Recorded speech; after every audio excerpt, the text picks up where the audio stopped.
Hi everybody, Dan Illman, Matt Bernier, the DRFBets race of the day for Sunday, June the 23rd, race number 8 at Santa Anita. It is closing day at Santa Anita, and the traditional closing day feature is the Grade 3 San Juan Capistrano at the daunting distance of 1.75 miles on the turf. And remember the money back offer if you play any DRFBets race of the day. Play $7 to win on any one selection, and if your horse finishes second or third, you get your money back. Learn more at promos.drf.com.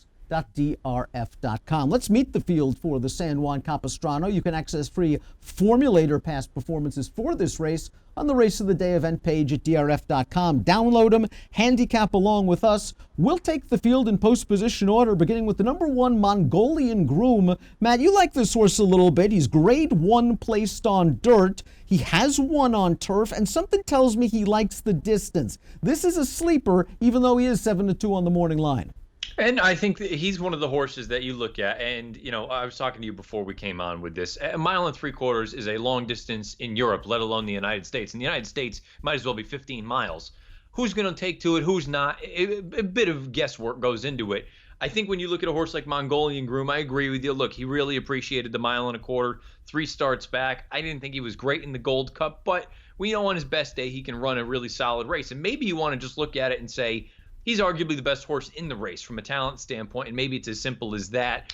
At a shorter price, I want a horse that I think is a little bit more proven at this sort of circumstance, which, again, is a bit of an anomaly. Big drop in class, however, for Mongolian Groom, and if you run some of his recent dirt buyers, if those equate to the turf, he might very well be the one to beat. He's got to do it on the grass, however. The number 2 Ground Attack made his turf debut most recently for Bruce Headley. It was only an entry-level allowance race, and he swung 5 wide on the turn, losing a lot of ground, but he didn't change leads in the stretch, and I wonder if that's the reason why Headley's adding blinkers.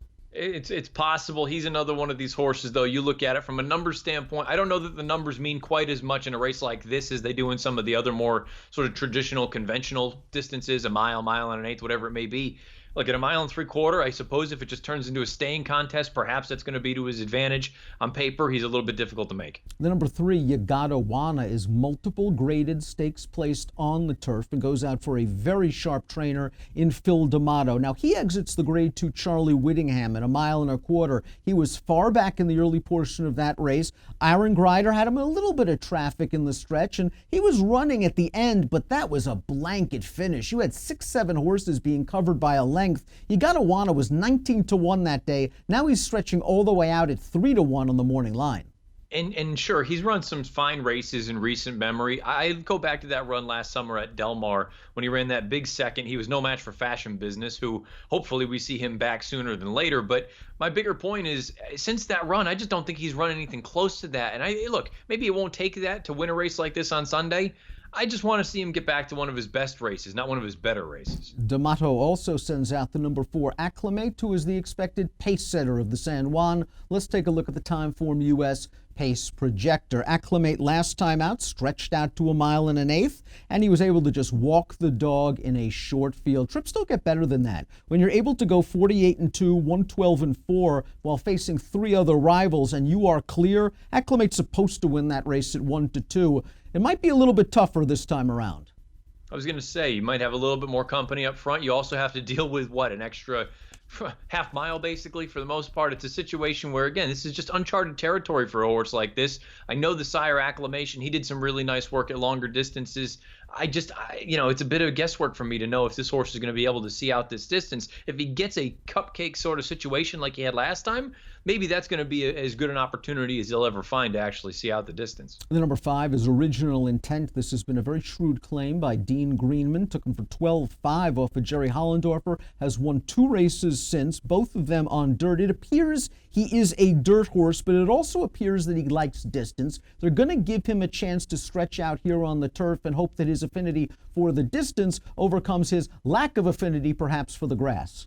The difficult thing for me is not only does it seem like he's a better dirt horse than turf horse, but even on the dirt, his speed figures, he lives in the high 70 range. That's not nearly fast enough to get it done here. You're going to really need to hope that the distance is genuinely the great equalizer and everyone else comes back down to earth and this horse just appreciates it more than everyone else. Morning line favors the number 6, Cause for Commotion. This is a mare taking on the boys. I love the ways she won the possibly perfect back in 2018, and it's a shame that she got injured after that race and missed the remainder of the season. She prepped at a mile. She destroyed a field in the Grade 3 Santa Barbara 2 starts back, going 1.5 miles.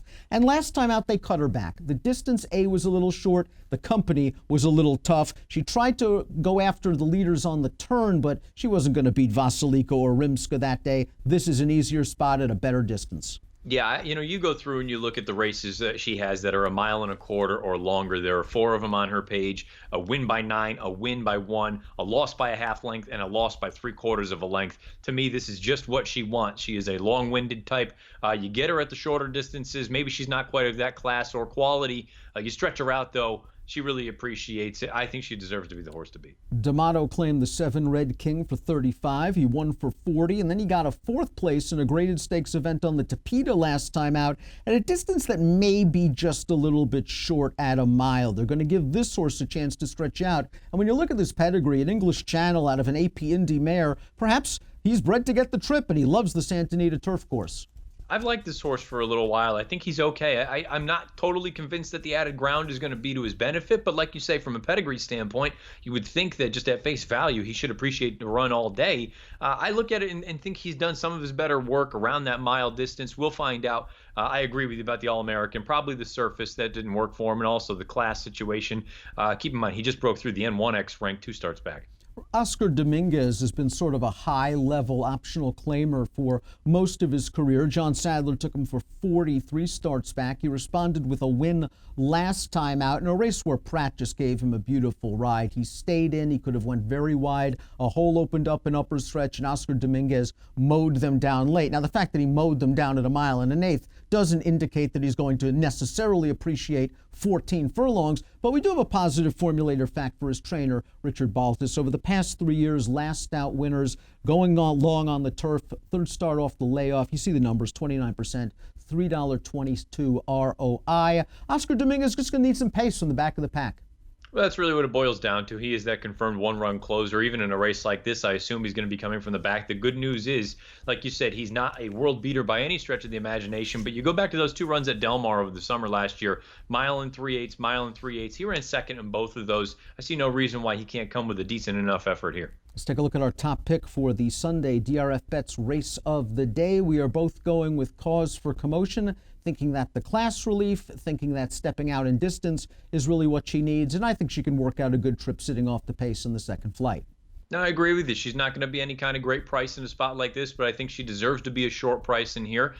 Mongolian Groom, maybe you want to look at him and say he's the X factor. I picked him second in here. If he takes his game that he's had over on the main track to the turf, maybe that's what he needs, but it's just still an instance where at a short number, I want to go with the horse I think is actually more proven at this sort of situation than the unknown with him. I'm with you. 6-3-8-2 for me. You're going 6-1. 6-1-8-7. Nice race. The Grade 3 San Juan Capistrano, the traditional closing day feature at Santa Anita. Get involved on the DRFBets race of the day with your DRFBets account. Bet $7 to win on any one horse in the race of the day, any race of the day this month. And if your selection finishes second or third, you get your money back. Learn more at promos.drf.com. Approximate post time for the San Juan Capistrano, 4:36 Pacific. Best of luck.